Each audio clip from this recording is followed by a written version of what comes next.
Bienvenue dans Sciences de la vie et de la terre, troisième année collégiale. La leçon aliments, digestion et absorption. Quatrième leçon, l'absorption des nutriments. Nous avons vu que les aliments sont formés de protéines, lipides, etc. et qu'ils sont digérés par des enzymes.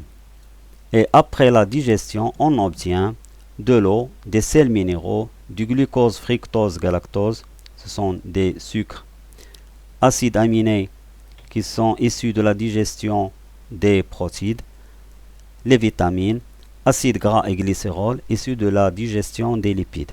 Donc tous ces éléments qu'on a obtenus après la digestion s'appellent les nutriments.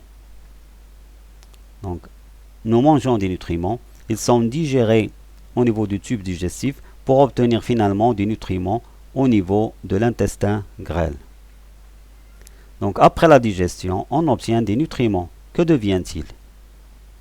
Donc بعد الهضم نحصل على مواد القيس. ما هو مصير هذه المواد؟ Comparons la composition des aliments à celle des sels. لنقوم بمقارنة ما تناوله الشخص خلال يوم مع الفضلات التي قام بطرحها. Donc l'homme consomme pendant 24 heures en moyenne les protéines 80 grammes, lipides, glucides, sels minéraux et l'eau. Donc هذا ما تناوله الشخص خلال 24 ساعة. الآن نلاحظ الفضلات التي قام بطرحها.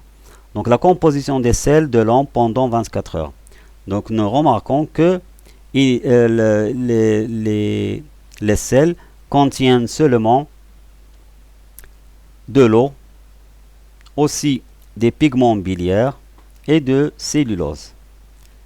Donc الفضلات تحتوي على الماء، على des pigments biliaires يعني مواد الصفراء، والسيلولوز هذا السكر الذي قلنا أنه لا يتم هضمه داخل الأنبوب الهضمي، et des bactéries وبكتيريات. On remarque donc que il n'y a pas de nutriments au niveau des sels. Donc ils ne sont pas passés vers le gros intestin. Donc il y a seulement des traces d'amidon, كمية قليلة جدا جدا من النشا، glucose 0, des lipides seulement 2 grammes et des traces de protéines. Donc les nutriments ne passent pas, presque, ne passent pas vers le gros intestin. Donc ils disparaissent au niveau de l'intestin grêle. Donc les nutriments disparaissent au niveau de l'intestin grêle après la digestion. Donc hypothèse, peut-être que ces nutriments passent vers le sang.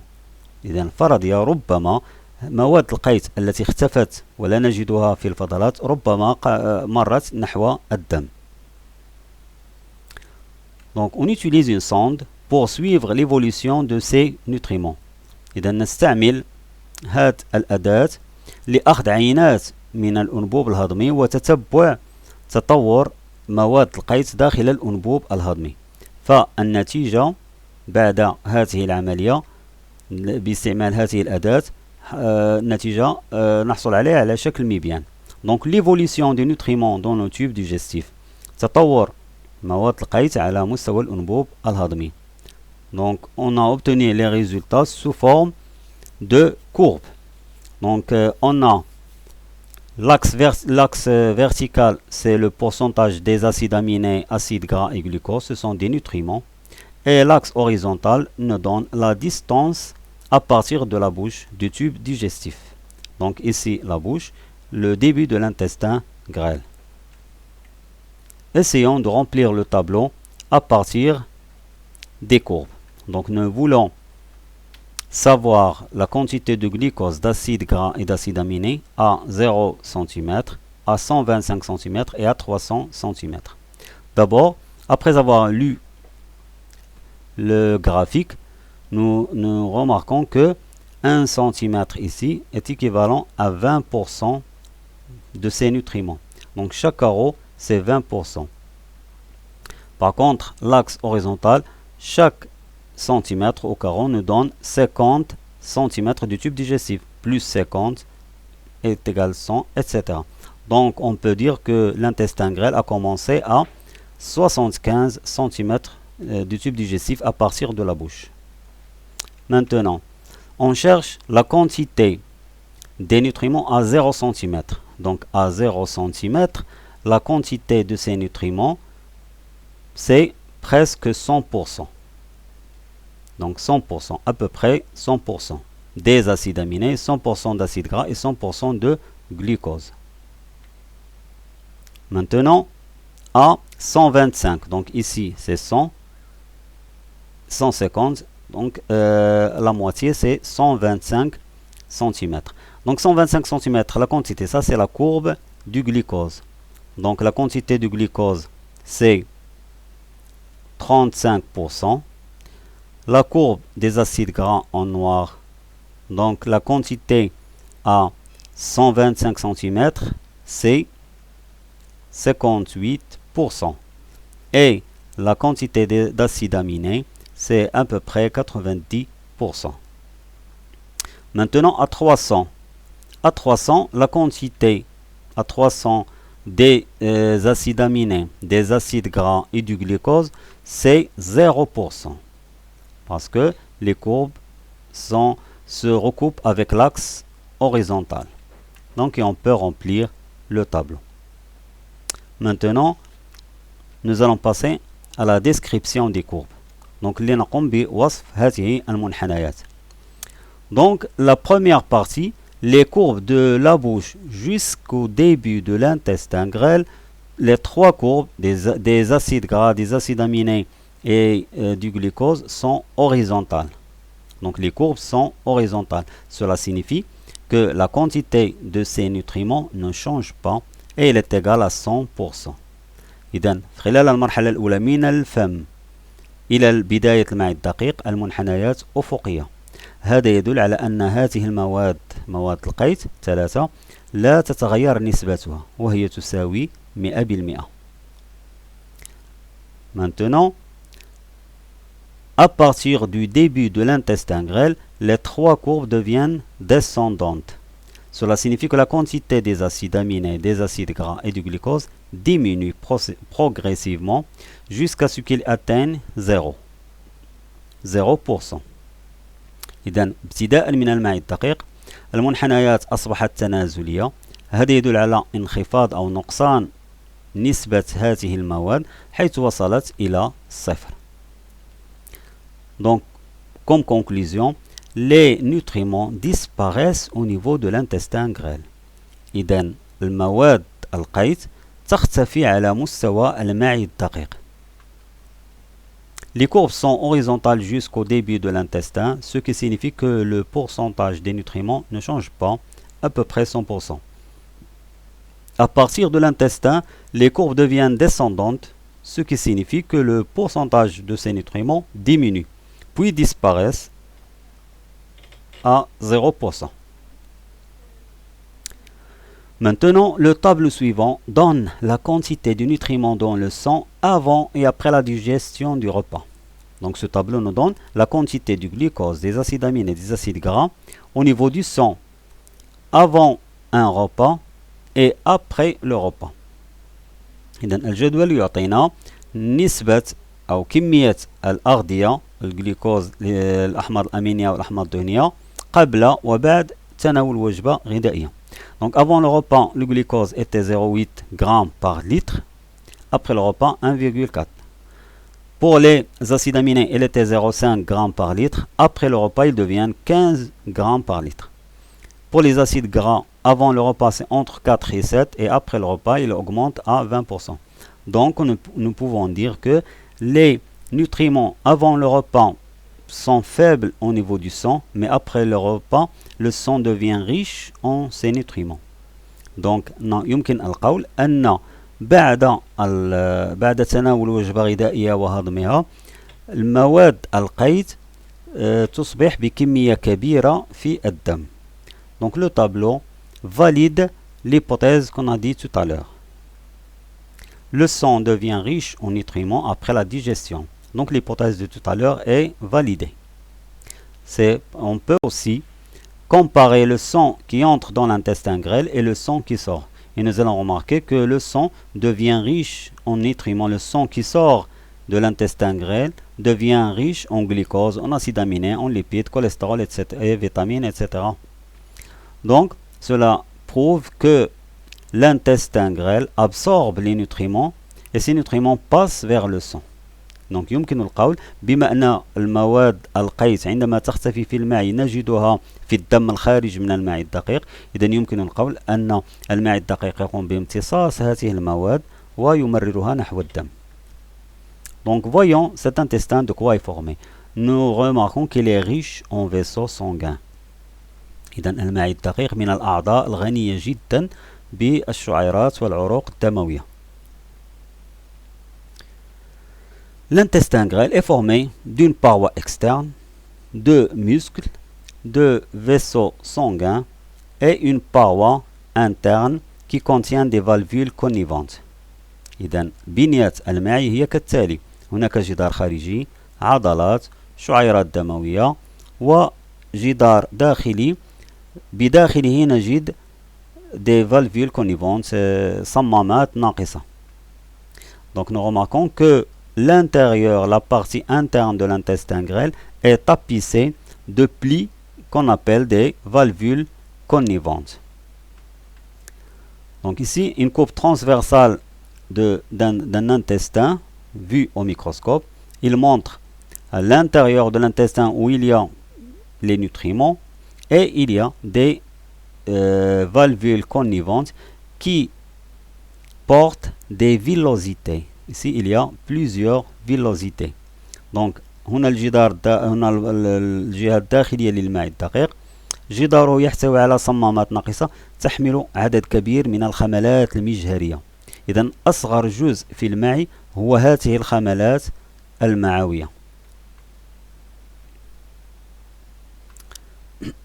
Donc ici, l'intérieur de l'intestin agrandit 50 fois.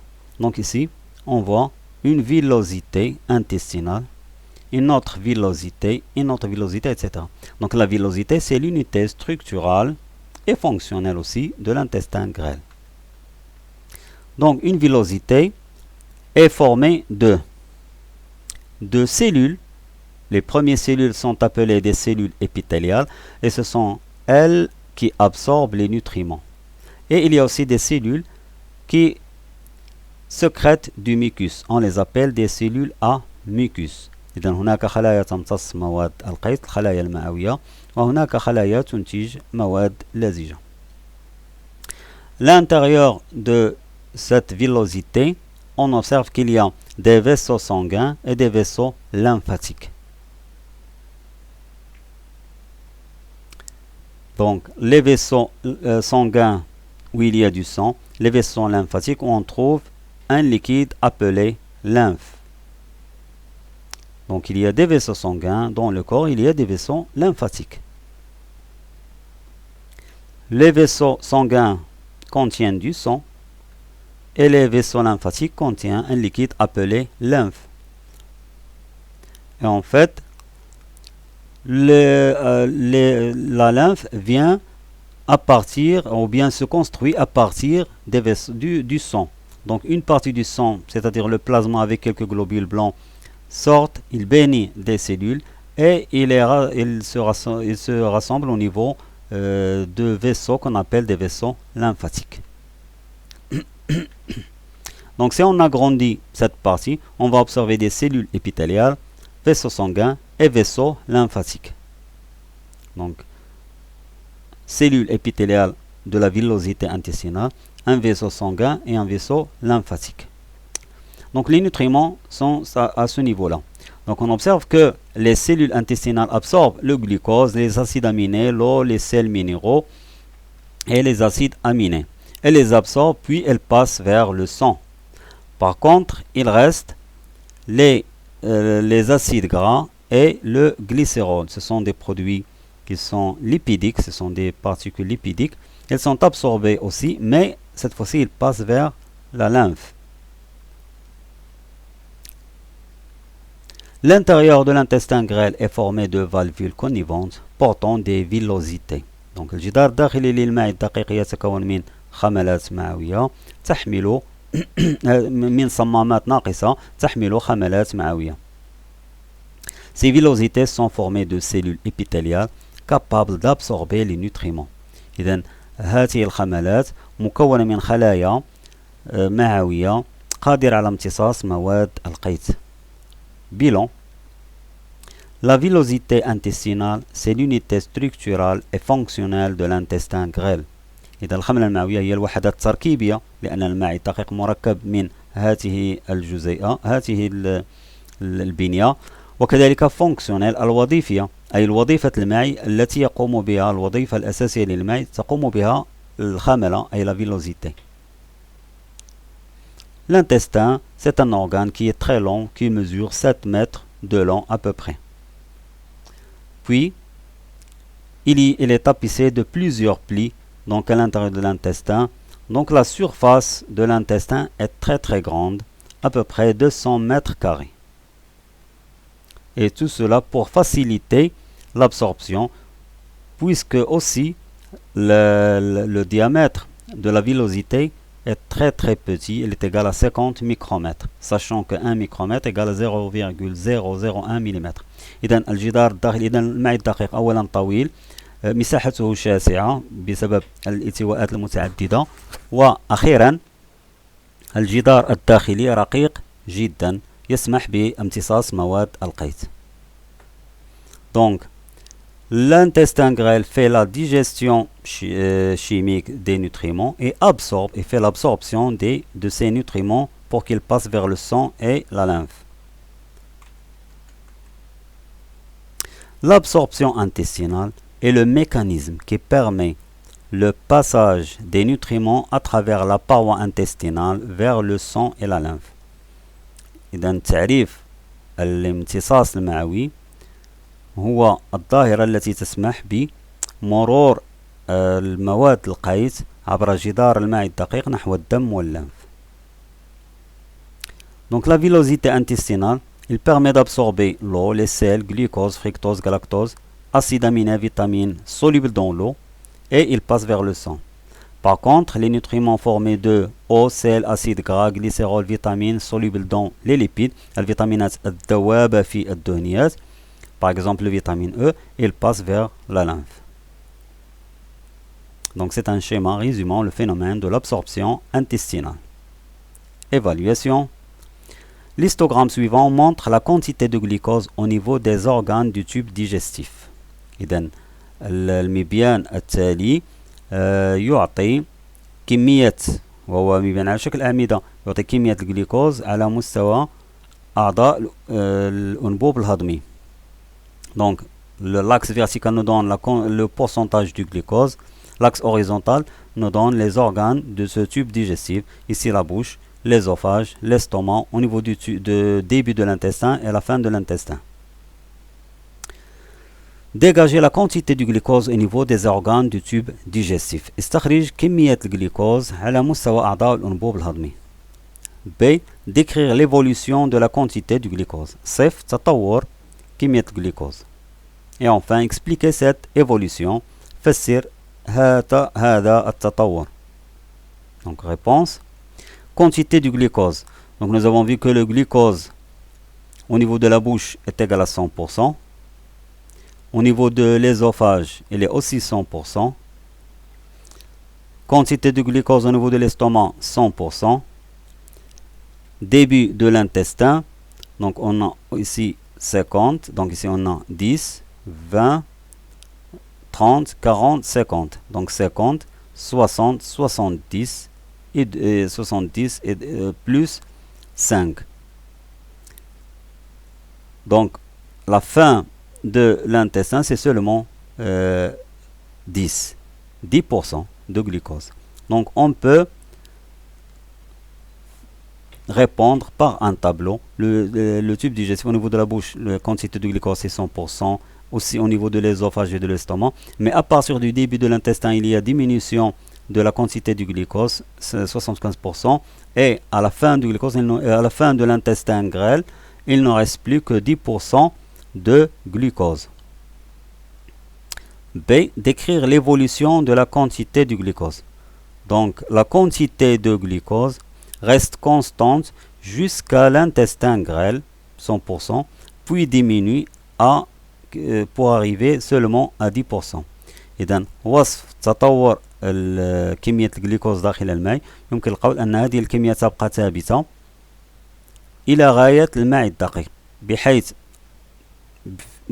بداية الماء الدقيق تكون 100% وتنتهي ب10% فقط في نهاية الماء الدقيق. Donc expliquer cette évolution. لماذا إذن ينخفض الجلوكوز داخل الماء الدقيق؟ Donc il a été 100%, et il n'en reste plus que 10%. Et dans la quantité de glucose diminue car il est absorbé dans l'intestin grêle et passe vers le sang et la lymphe. إذا انخفاض كمية الجلوكوز ابتداء من الماء الدقيق وإلى غاية نهايته بسبب امتصاص هذا الجلوكوز بواسطة الماء الدقيق ويمر بالتالي نحو الدم. Deuxième exercice. التمرين الثاني. On a réalisé l'expérience suivante. Donc on a mis un bout d'intestin où il y a à l'intérieur une solution de glucose et qui baigne dans de l'eau. Donc لدينا قطعة من الماء مملوءة بسائل يحتوي على محلول به الجلوكوز هذه القطعة اللي هي مربوطة من الجهتين موضوعة داخل الماء. La question. On a remarqué la disparition du glucose dans l'intestin et son apparition dans l'eau. إذا نلاحظ اختفاء الجلوكوز داخل الماء وظهوره على مستوى الماء. Donc on remarque la disparition du glucose à l'intérieur de l'intestin grêle et l'apparition de ce glucose au niveau de l'eau. Donc la question, dessiner les courbes d'évolution du glucose dans l'intestin et dans l'eau. Donc ارسم منحنيات تطور الجلوكوز داخل الماء وفي الماء. Donc puisque le glucose à l'intérieur de l'intestin diminue, donc la courbe doit être descendante, et puisque la quantité du glucose augmente au niveau de l'eau, donc la courbe doit être ascendante.